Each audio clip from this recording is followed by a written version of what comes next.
자, 설교 제목 한번 해봅니다. 하나님의 말씀으로 인생의 털을 잡읍시다. 한 번 더 해봅니다. 하나님의 말씀으로 인생의 털을 잡읍시다.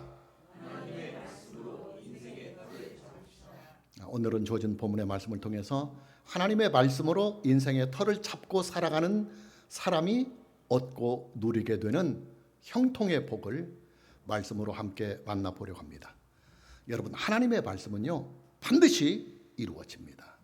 왜냐? 하나님의 말씀은 능력이 있고 그리고 진실함이 있기 때문입니다. 하나님의 말씀은 창조의 능력이 있어요. 하나님께서는 존재하는 이 모든 세계를 말씀으로 창조하셨습니다. 하나님께서 말씀하시기를 빛이 있어라 하시니 빛이 있고, 또 하나님께서 말씀하시기를 물 가운데 궁창이 있어 물과 물로 나뉘라 하시니 그대로 되었습니다. 또 하나님께서 말씀하시기를 천하의 물이 한 곳으로 모이고 묻이 드러나라 하시니 그대로 되었고, 또 하나님께서는 말씀으로 모든 식물들을 만드시고, 또 하나님께서는 말씀으로 해와 달과 모든 별들을 만드셨습니다. 하나님께서는 모든 동물들을 말씀과 흙으로 창조하시고, 또 하나님께서는 인류를 말씀과 흙과 그리고 하나님의 형상으로 창조를 하셨습니다. 이뿐만이 아닙니다. 하나님께서는 창조하신 이 모든 세계들을 말씀으로 다스리시고, 또 말씀으로 보존하시고, 또 말씀으로 심판을 하십니다. 여러분, 창조의 능력이 무엇입니까? 무에서 유를 만드는 능력이요, 또 있는 것을 더욱 새롭게 하는 능력이 바로 창조의 능력입니다. 당연히 하나님의 말씀은 창조의 능력이 있기 때문에 말씀하신 그대로 반드시 이루어집니다. 이뿐만이 아니에요. 하나님의 말씀은 진실함이 있습니다. 여러분, 능력자의 말도요 진실성이 없으면 그냥 꽝이 됩니다. 하나님의 말씀은 진실함이 있어요. 하나님께서는 하나님의 말씀의 그 진실함을 가지고 하나님께서 하신 그 모든 말씀들을 반드시 책임을 지시고 또 이루어 가십니다. 자, 그렇다면 여러분, 저와 여러분들의 인생은 무엇을 기초로 하여 인생이 세워져야 되겠습니까? 저와 여러분의 인생은 무엇에 털을 잡고 살아가는 인생이 되어야 하겠습니까? 당연히 하나님의 말씀으로 기초를 삼고, 또 하나님의 말씀으로 털을 잡고 인생을 살아가는 인생이 되어야 될 것입니다. 하나님의 말씀으로 털을 잡고 살아가는 인생은 반드시 잘 되게 되어 있어요. 하나님의 말씀으로 인도함을 받는 인생은 반드시 형통하게 되어 있습니다. 다윗은 하나님의 말씀으로 털을 잡고 인생을 살아가는 사람입니다. 그는 이스라엘의 왕이 되기 이전에도 오로지 하나님의 말씀의 터 위에서 인생을 살았고, 또 그가 이스라엘의 왕이 된 이후에도 철저하게 그는 하나님의 말씀의 터 위에서 나라를 다스려 나갔습니다. 당연히 다윗의 인생과 다윗의 왕국은 잘 될 수밖에 없어요. 자, 그 증거들을 오늘 본문의 말씀을 통해서 함께 만나봅니다. 다윗은 이스라엘의 왕이 된 이후에 정복 전쟁에 나서게 됩니다. 그게 두 가지 이유 때문입니다. 첫 번째 이유는 현실적인 이유 때문이에요. 그동안 이스라엘 왕국은 계속해서 주변의 강대국들로부터 침략을 당해 왔었습니다. 다윗은 이스라엘의 왕이 된 이후에 그동안 이스라엘을 침략하면서 약탈을 시도해 왔던 주변의 많은 강대국들을 다 제압을 해서 전쟁의 위험으로부터 나라를 지키려고 정복 전쟁에 나서게 됩니다. 그리고 두 번째 이유는 하나님의 약속과 관련이 있어요. 하나님께서는 아브라함과의 언약을 통해서 장차 아브라함의 후손들이 얻고 누리게 될 하나님의 기업에 대하여 이미 약속을 해 주셨어요. 하나님께서 아브라함의 후손들에게 주신 그 기업은 다윗 당시 이스라엘 백성들이 얻고 누리고 있었던 그 땅의 면적보다도 훨씬 더 넓고 큰 면적이었어요. 다윗은 하나님께서 아브라함의 후손들에게 약속해 주신 그 넓은 기업의 땅들을 온전하게 얻고 또 누리기 위해서 아직 확보가 되지 못한 땅을 차지하려고 정복 전쟁에 임하고 있는 것입니다. 결과가 어떻게 되었느냐? 다윗의 완벽한 승리였습니다. 다윗은 총 6번의 정복 전쟁에 나서게 되는데 그 6번의 정복 전쟁을 다 완벽한 승리로 장식을 하게 됩니다. 오늘 본문의 말씀은 다윗이 행하였던 그 6번의 정복 전쟁을 쭉 기록해 놓고 있어요.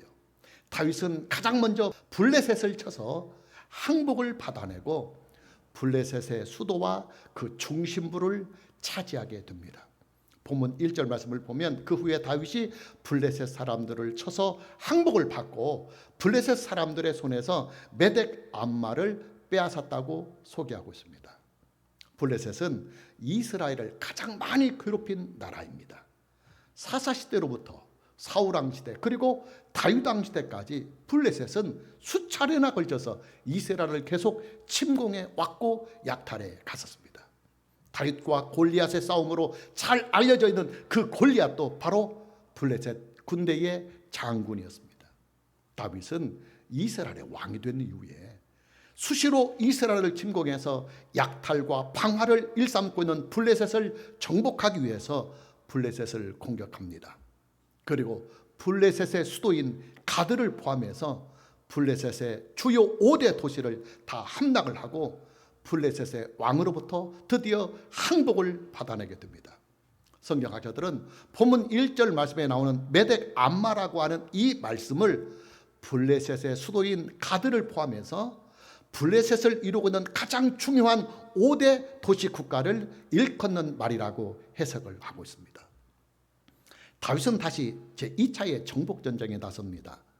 제2차 정복전쟁의 대상은 모압이었습니다. 본문 2절 말씀을 보면 다윗이 또 모압을 쳐서 그들로 땅에 엎드리게 하고 줄로 재어 그 2줄 길이의 사람은 죽이고 1줄 길이의 사람은 살리니 모압 사람들이 다윗의 종들이 되어 조공을 드렸다고 성경은 기록하고 있어요. 다윗은 모압을 정복한 후에 모압의 군대를 이루고 있는 장정들을 다 죽입니다. 그리고 본문 2절 말씀을 보면 다윗이 또 모압을 쳐서 그들로 땅에 엎드리게 하고 줄로 쫙쫙 엎드린 사람들의 사이즈를 재기 위해서 둘로 머리부터 발끝까지 줄로 되어서 2줄 길이의 사람은 죽이고 1줄 길이의 사람은 살려주었다는 말씀이 나와요. 자, 여기에서 말씀하고 있는 2줄 길이의 사람은 모압의 20세 이상의 장정들을 말해요. 신체가 큰 사람들. 그 다음에 1줄 길이의 사람들은 줄로 재어서 이만큼, 즉 모압의 소년들을 말하는 것입니다. 다윗은 모압의 군대를 이루고 있는 모압의 장정들은 다 죽이고 모압의 소년들에게는 긍휼을 베풀어서 살려주었다는 말입니다. 이뿐만이 아닙니다. 다윗은 모압을 정복한 후에 그 나라를 종으로 삼고 그리고 조공을 바치게 합니다. 여러분, 고대 시대의 전쟁은요, 승자와 패자의 결과가 아주 분명한 전쟁이었어요. 전쟁에서 이기는 자는 전리품과 조공을 받고, 그리고 전쟁에서 지는 자는 전쟁의 승자에게 전리품을 주고 조공을 바쳐야 했었습니다. 다윗은 다시 제3차의 정복 전쟁에 나섭니다. 이번에 정복 전쟁의 대상은 소바입니다. 본문 3절과 4절 말씀을 보면 르홉의 아들 소바왕 하닷 아셀이 자기 권세를 회복하려고 유브레데 강으로 갈 때에 다윗이 그를 쳐서 그들에게서 마병 1700명과 보병 2만 명을 사로잡고 병거 100대의 말만 남기고 다윗이 그 외의 병거의 말은 다 발의 힘줄을 끊었다는 기록이 나옵니다. 다윗은 소바를 정복한 후에 소바 왕의 그 군대 중에서 마병 1700명과 보병 2만 명은 전리품으로 취하고 소바가 보유하고 있는 병거 부대 중에서 병거 100대의 말만 남기고 그 외의 병거의 말들은 다 발의 심줄을 끊었다고 본문은 소개하고 있습니다. 성경학자들은 다윗이 소바가 보유하고 있는 병거들과 병마들을 전리품으로 다 취하지 아니하고 100대의 병거를 이끌 수 있는 말들만 전리품으로 취하고 나머지 말들은 다 발의 힘줄을 끊어버린 이 일을 이렇게 해석을 하고 있습니다. 다윗은 전쟁의 전리품을 취하여서 다윗 군대의 병력을 증강을 시키는 그 현실적인 일보다도 하나님의 말씀을 더욱 지키려고 했다고 말입니다. 우리가 참고구절로 신명기 17장 16절 말씀을 보면 이런 말씀이 기록되어 있습니다. 그는 이스라엘의 왕들을 말합니다. 그는 병마를 많이 두지 말 것이요.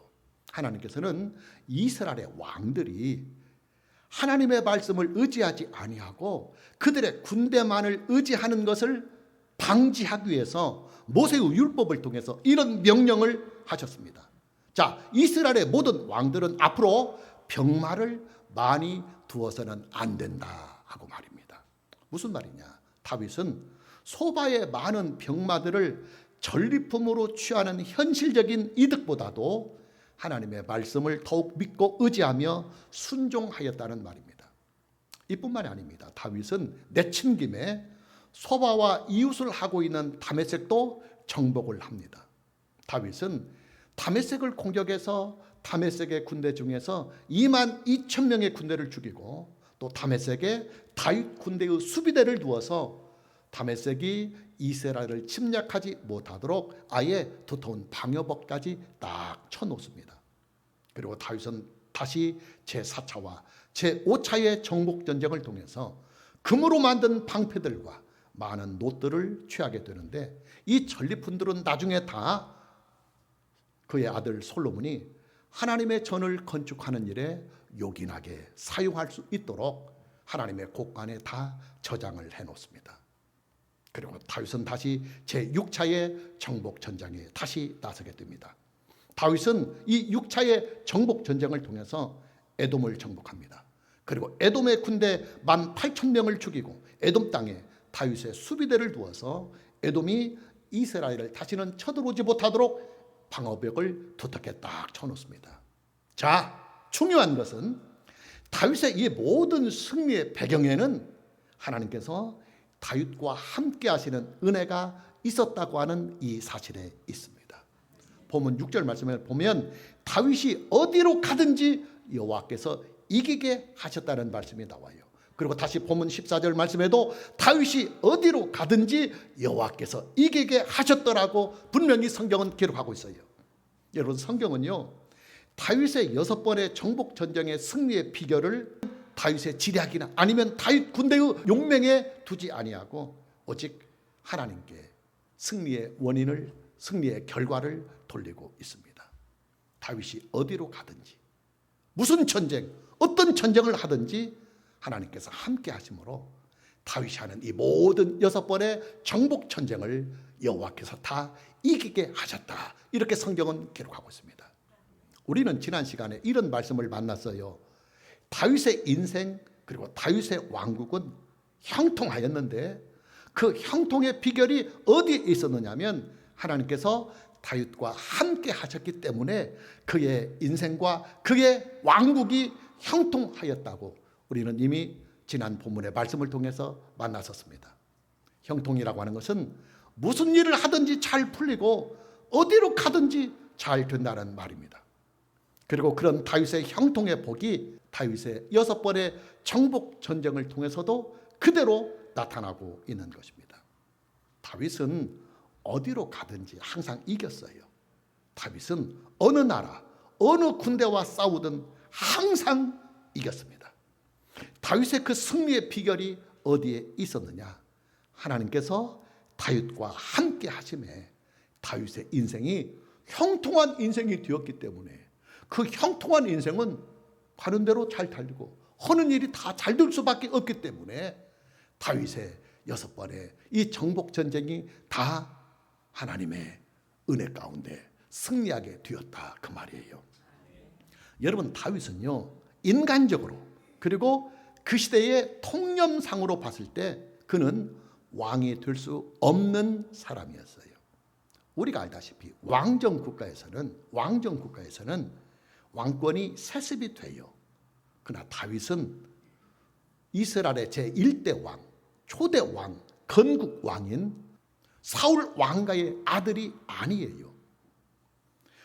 영국이라는 나라는 지금도 왕정 국가의 정치 체제를 지금도 가지고 있어요. 영국은 지금의 영국 국왕인 찰스 3세는 그의 어머니인 엘리자베스 2세의 뒤를 이어서 영국의 국왕이 되었습니다. 이렇게 왕정 국가는 왕권이 세습이 돼요. 가족들에게, 자식들에게 세습이 됩니다.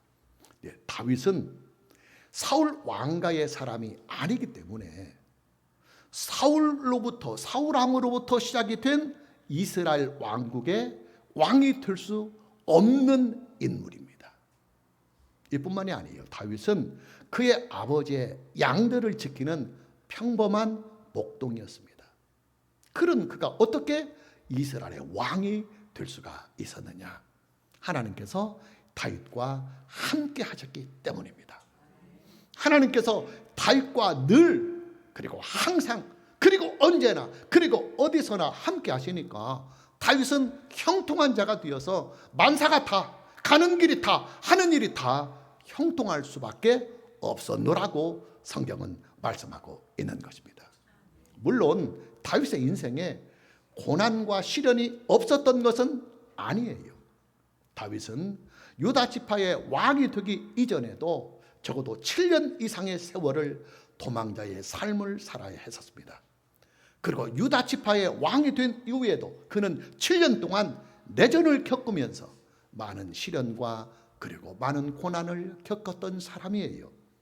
중요한 사실은 다윗의 이런 고난과 시련의 세월 속에서도 하나님께서는 늘, 항상, 언제나 어디서나 다윗과 함께 하셨다고 하는 이 사실에 있습니다.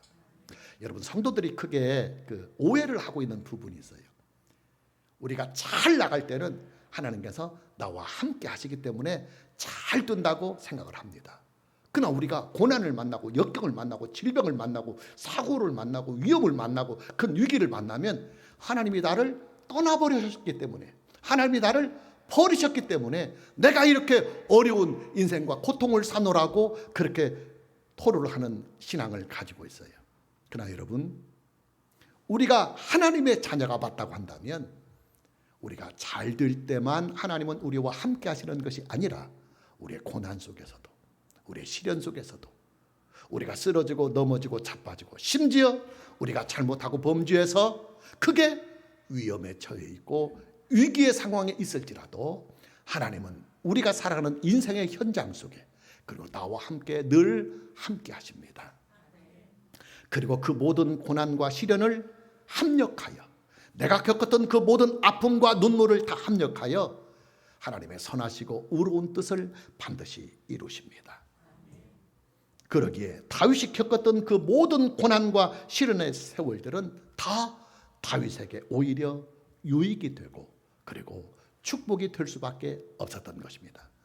여러분, 성경이 말씀하고 있는 형통의 복은요, 이 대목이 중요합니다. 시련과 고난을 전제로 하는 복입니다. 다시 말합니다. 성경이 말씀하고 있는 형통의 복, 즉 어디로 가든지 잘 되고 무슨 일을 하든지 잘 되는 이 형통의 복은 시련과 고난을 전제로 하는 복입니다. 시련과 고난과 역경이 있지만, 그러나 하나님께서 함께 하시는 사람은 모든 것이 합력하여 선을 이루시는 하나님의 섭리 그 안에서 그가 겪었던 모든 고난과 역경까지도 그에게 유익이 되고 그에게 축복이 되게 하신다는 말씀이에요. 얼마 전에 서울에서 혼자 살고 있는 제 둘째 아들과 통화를 한 일이 있어요. 그 통화에서 우리 아들이 이런 말을 해요. 아빠, 저는 지금까지 인생을 너무 순하게만 살아온 것 같아요. 인생은 거칠고 험한데 그동안 저는 온실에 있는 화초같이 순한 인생만 살아왔어요. 그래서 이제부터는 좀 거칠게 인생을 살아보려고 합니다. 인생의 거친 세파를 몸으로 부딪혀가면서 한번 살아보려고 합니다. 제가 그 말을 듣는 순간에 이런 생각을 했어요. 아, 이제 아들이 다 컸구나. 그리고 참 고맙고 감사했습니다. 여러분들도 이미 다 알고 있는 사실이기에 정직하게 말씀을 드리면 저는 아들 바보예요.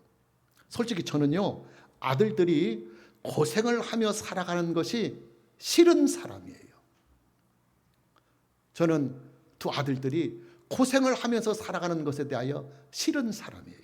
할 수만 있으면, 제가 능력 있고 할 수만 있으면 제게 있는 것을 아들들에게 다 주어서라도 그냥 아들들이 고생하지 않고 평안하게 행복하게 살았으면 하고 바라는 사람이에요. 그래서 아들 바본 거예요. 그러나 저의 이런 바보 같은 마음은 사실은 성경적이 아니에요. 인간적입니다.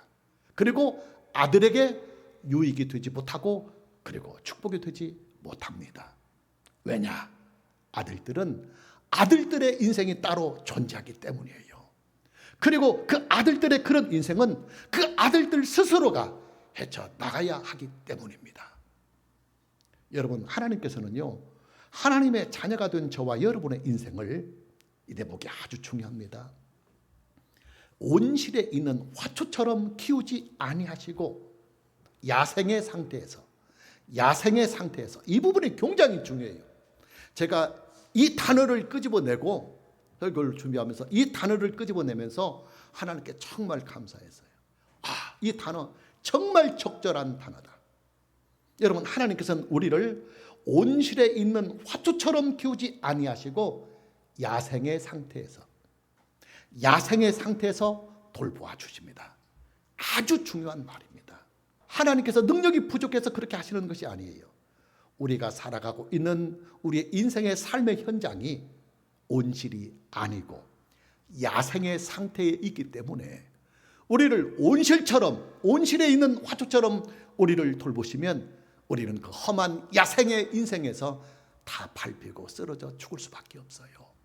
그래서 하나님께서는 우리를 사랑하시는 그 자녀에게 하나님께서 능력이 있음에도 불구하고 우리를 하나님의 품에서 그냥 옹야옹야 어린이처럼 하나님이 모든 것을 다 알아서 해결하시고 모든 것을 다 먹이시고 입히시고 잠재우시고 모든 것을 이끌어 가시는 그런 주도적인 인생이 아니라 어느 부분은 우리 인생에 자율권을 주셔서 이 험한 인생을 스스로 헤쳐나갈 수 있도록 야생의 상태에서, 온실의 상태가 아니고 야생의 상태에서 우리를 돌보시고 우리에게 복을 주십니다. 아주 중요한 말입니다. 하나님께서는 거칠고 험한 인생의 현장에 우리들 스스로가 잘 적응을 하며 살아갈 수 있도록 우리를 강하고 든든하게 그리고 지혜롭게 만들어 가십니다. 중요한 것은 하나님께서 어떤 사람에게 늘 함께 하시느냐 하는 이 사실에 있어요. 하나님께서 우리와 함께 하시기만 하면 우리는 형통한 자가 되어서 가는 길 하는 일이 다 잘 되고 만나는 사람마다 유익이 되고 복이 되고 행복이 되고 설령 하나님의 섭리 안에서 인생의 고난과 역경과 위기가 온다 할지라도 그것마저도 나에게 오히려 더 유익하고 복되게 만들어가는 이 형통의 복이 하나님이 함께 하시는 사람에게 주어지는 복인데 과연 어떤 사람에게 하나님께서 함께 하시느냐 하는 이 사실이 아주 중요합니다. 두 가지가 있어요. 첫째는 하나님께서는 예수 그리스도를 진실하게 믿는 사람과 늘 함께 하십니다. 당연합니다. 여러분, 지금 저와 여러분이 살고 있는 이 시대는요, 구약의 시대가 아니라 신약의 시대입니다. 하나님께서 예수 그리스도 안에서 성령으로 말미암아 내 안에 내주를 하시는 시대에 저와 여러분이 살고 있어요. 여러분, 성령께서 내 안에 내주를 한다고 하는 이 사실은요, 하나님께서 늘 항상 언제나 어디서나 나와 함께 하신다고 하는 가장 확실한 증거입니다. 이보다 더 확실한 증거 없어요. 이뿐만이 아닙니다. 하나님께서 예수 그리스도 안에서 성령으로 말미암아 내 안에 내주를 하고 계신다고 하시는 이 사실은 나에게는 언제나 늘 항상 하나님의 능력의 역사가 있다고 하는 이 사실을 증거해 주기도 합니다. 전능자이신 하나님, 절대자이신 하나님, 무에서 유를 창조하시고 있는 것을 더 좋게 만들어 가시는 창조의 능력을 가지고 계신 하나님이 나의 아버지로서 내 안에 계신다고 한다면 나의 인생은 언제든지 그런 하나님의 능력과 그리고 하나님의 역사가 늘 열려 있고 기회가 주어지는 인생이다, 그 말이에요. 두 번째로 하나님께서 함께 하시는 인생은 하나님의 말씀을 믿고 순종하는 사람에게 하나님께서는 늘 함께 하십니다. 여러분에게 여러 번 말씀을 드리는 일이지만 기독교 신앙은 신앙에 대한 평가, 신앙에 대한 판단을 받을 수 있는 길이 있어요. 내 신앙이 몇 점짜리의 인생인가? 성경적으로 하나님의 말씀 안에서 진단을 받을 수 있는 길을 성경은 우리에게 이미 말씀하고 있어요. 내 신앙의 판단, 내 신앙의 평가를 어떻게 하느냐 하면 지금 내가 성경 말씀을 온전히 믿고 있는 성경 말씀을 내가 순종하느냐 안 하느냐의 이 차이에 따라서 나의 신앙은 평가를 받아요. 점수를 받습니다. 하나님의 말씀을 믿고 순종을 하는 이 사람은 하나님을 진실하게 믿는 사람이고, 또 하나님의 말씀을 믿지 아니하고 하나님의 말씀을 순종하지 아니하는 사람은 사실은 하나님을 진실하게 믿는 사람이 아니에요. 이런 이치는 인간관계도 그대로 적용이 됩니다. 여러분, 부부가요, 서로 신뢰를 한다고 한다면 부부는 서로의 말을 있는 그대로 잘 믿고 따를 것입니다. 말로는 서로 믿고 신뢰한다고 하면서도 정작 말한 대로 믿지를 아니하고 서로 딴짓까지를 한다고 한다면 여러분, 그것은 말로만 하는 신뢰이기 때문에 아무런 소용이 없을 것입니다. 믿음과 신뢰라고 하는 것은 서로가 약속을 하고 서로가 말을 했다고 한다면 그 약속과 그 말에 대한 책임을 져야만 합니다. 그래야 믿음과 신뢰가 우리에게 확실하게 오는 거예요. 여러분, 하나님께서는요, 하나님께서 우리에게 말씀해 주신 모든 말씀들을 하나님의 거룩하신 명예를 걸고, 하나님의 거룩하신 명예를 걸고 반드시 책임을 져주십니다. 여러분, 저는요, 자존심이 참 강해요.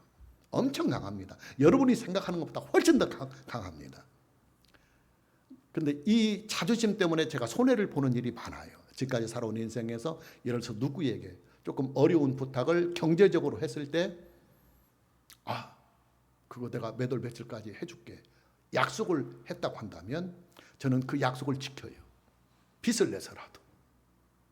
그래서 그것으로 인해서 제가 많은 위기와 어려움이 있지만 내가 감당하기 어려울 만큼의 돈 액수도 제가 한번 그냥 약속을 했으면 나중에 제가 내가 그 약속을 오해했지, 내가 그 돈을 어떻게 마련하지 하면서도 저는 자존심 때문에 그 약속을 지켜요. 그냥 돈 손해보고 빚지고 저는 자존심을 지키는 편이에요. 하나님께서는 저보다 수만 수천 배 수억 배 자존심이 강하신 분이에요. 하나님께서는 하나님의 그 자존심의 명예를 걸고 한 번 하나님께서 우리에게 말씀하신 그 일은 반드시 지킵니다. 이게 하나님의 소중한 자존심이에요. 따라서 우리는 하나님께서 성경을 통해서 우리에게 말씀해 주신 그 약속의 말씀을 믿고 순종을 해야만 합니다. 하나님께서는 하나님의 거룩한 자존심의 명예를 걸고 신구약 성경 66권을 통해서 우리에게 약속해 주신 하나님의 말씀을 반드시 책임져 주시기 때문에 내가 이 말씀을 믿고 순종하기만 한다고 한다면 반드시 나에게 유익이다, 반드시 나에게 복이 된다 하는 믿음을 가지고 우리는 성경 말씀을 믿고 순종해 나가야 합니다. 그것이 바로 하나님과 하나님을 믿는 나의 신앙의 관계입니다. 우리가 알다시피 믿음의 조상 아브라함은 오직 믿음으로 말미암아 하나님께 의롭다함을 받은 사람입니다. 중요한 것은 아브라함이 영으로 존재하시는 하나님을 어떻게 믿었을까 하는 이 사실에 있어요. 하나님께서 아브라함에게 주시는 말씀을 그가 온전히 믿었을 때 하나님께서는 그것을 아브라함의 의로 여기셨다고 성경은 말씀하고 있습니다. 여러분, 하나님이 영으로 존재하시는 이 사실은 창조시대부터 그리고 인류의 종말까지 또 앞으로도 영원히 이것은 하나님의 본체이기 때문에 변하지 않아요. 아브라함 시대, 모세 시대, 사도 바울 시대, 또 지금 시대 다 하나님은 영으로만 존재하시고 영으로만 우리에게 오셔요. 그러니까 믿음의 조상 아브라함에게도 하나님은 영으로 다가가셨고 그리고 영으로 임하셨어요. 영이라고 하는 것은 보지 못하고 만질 수 없고 그리고 육적으로 느낄 수 없는 거죠. 그렇다면 어떻게 보이지 아니하는 하나님을 아브라함이 어떻게 믿어서 성경에 기록된 믿음의 의의 칭호를 첫 번째로 받는 영광을 얻게 되었느냐, 믿음의 조상이 될 수 있었느냐. 성경은 하나님께서 아브라함에게 하시는 말씀을 아브라함이 믿으니 그것을 아브라함의 의로 여기셨다. 할렐루야. 이뿐만이 아닙니다. 의인이 된 아브라함이 하나님께로부터 그의 믿음에 대한 시험을 받게 됩니다. 하나님께서 아브라함의 무엇을 보시고 아브라함에게 100점 만점의 믿음의 합격 점수를 주셨느냐 하면요, 아브라함이 하나님의 말씀에 순종을 해서 그의 독자 이삭을 모리아 산에 가서 번제로 드릴 때에 하나님께서는 아브라함의 믿음에 대하여 100% 그리고 100점의 점수를 주셨습니다. 하나님께서는 아브라함이 하나님의 말씀에 전적으로 순종을 해서 그의 독자 이삭을 번제로 드릴 때 비로소 그의 믿음에 100점 만점의 점수를 온전히 주셨던 것입니다. 오늘의 본문 말씀에 나타나고 있는 다윗의 믿음 역시도 마찬가지입니다. 다윗은 총 6차례의 정복 전쟁을 하면서 수많은 전리품들을 취할 수가 있었어요. 그리고 전리품 중에는 가장 탐나는 전리품이 있었습니다. 그게 뭐냐면 병거를 이끄는 말이었습니다. 여러분, 다윗 시대에 다윗의 군대는 보병만 있었지 병거 부대, 즉 요즘으로 말하면 전차 부대가 없었어요. 소총으로만 걸어서 소총으로만 쏘는 그냥 보병들만 있지 탱크 부대, 전차 부대가 없는 그런 보병 군대로만 조직이 된 군대가 바로 다윗의 군대였습니다. 그렇기 때문에 다윗의 입장에서 봤을 때 다윗의 군대, 이스라엘의 군대를 보강할 수 있는 최선의 방법은 전리품으로 많은 병거들을 취하여서 병거 부대, 즉 전차 부대를 확보하는 그 일이었어요. 여러분, 그 시대의 전쟁은요, 이 병거 부대가 주로 이루었습니다. 보병들 와봤자 막 전차로 밀어버리면 그잖아요. 막 탱크로 막 밀어붙이면 보병들 뭐 수십만 있어도 그 막 탱크 부대, 전차 부대 앞에서 막 다 쓰러지는 것처럼. 그러나 다윗은 병거를 이끄는 그 말들 중에서 100개의 병거만을 이끌 수 있는 말들만 남기고 다른 말들은 다 다리에 힘줄을 끊어서 전투용으로 사용을 하지 못하도록 하였습니다. 다윗이 왜 그렇게 하였느냐? 하나님의 말씀에 절대적으로 순종을 하기 위해서였습니다.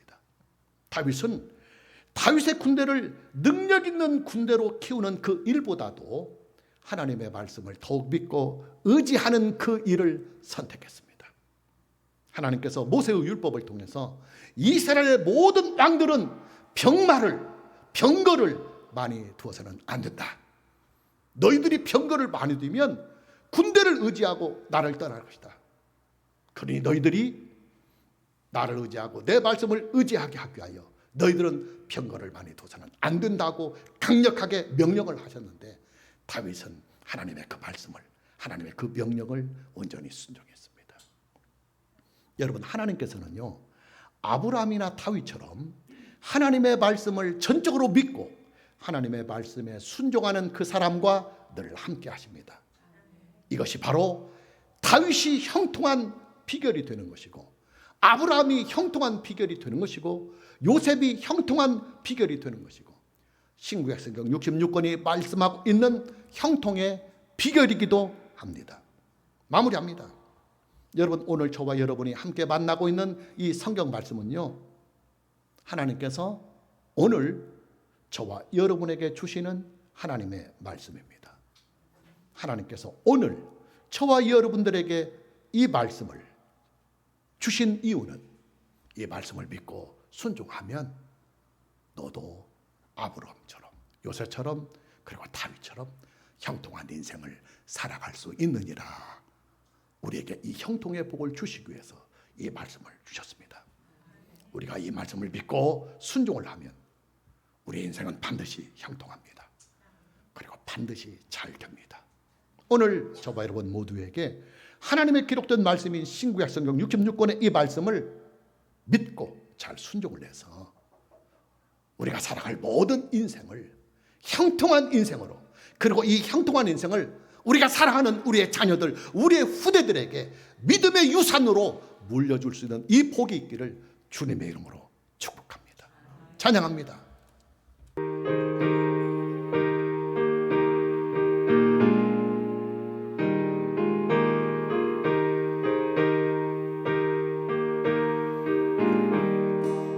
주의 말씀 듣고서 준행하는 자는 반석 위에 떠다고 집을 지은 같아. 비가 오고 물나며 바람 부딪혀도 반석 위에 세운 집 무너지지 않네. 잘 짓고 잘 짓세, 우리 집 잘 짓세. 만세 반석 위에다 우리 집 잘 짓세. 주의 말씀 듣고도 행치 않는 자는 모래 위에 떠다고 집을 지은 같아. 비가 오고 물나며 바람 부딪힐 때 모래 위에 세운 집 크게 무너지네. 잘 짓고 잘 짓세, 잘 짓세. 만세 반석 위에다 우리 집 잘 짓세. 세상 모든 사람들 집을 짓는 자니 반석 위가 아니면 모래 위에 짓네. 오셔서 지은 상을 줄 때 세운 통로 따라서 영영상 걸 주니. 잘 짓고 잘 짓세, 우리 집 잘 짓세. 만세 반석 위에다 우리 집. 1절 다시 오른손 들고 합니다. 주의 말씀 듣고서 준행하는 자는 반석 위에 떠다고 집을 지은 같아. 비가 오고 물나며 바람 부딪혀도 반석 위에 세운 집 무너지지 않네. 잘 짓고 잘 짓세, 우리 집 잘 짓세. 만세 반석 위에다 우리 집. 두 손 높이 들고 잘 짓고 잘 짓고 잘 짓세, 우리 집 잘 짓세. 만세 반석 위에다 우리 집 잘 짓세.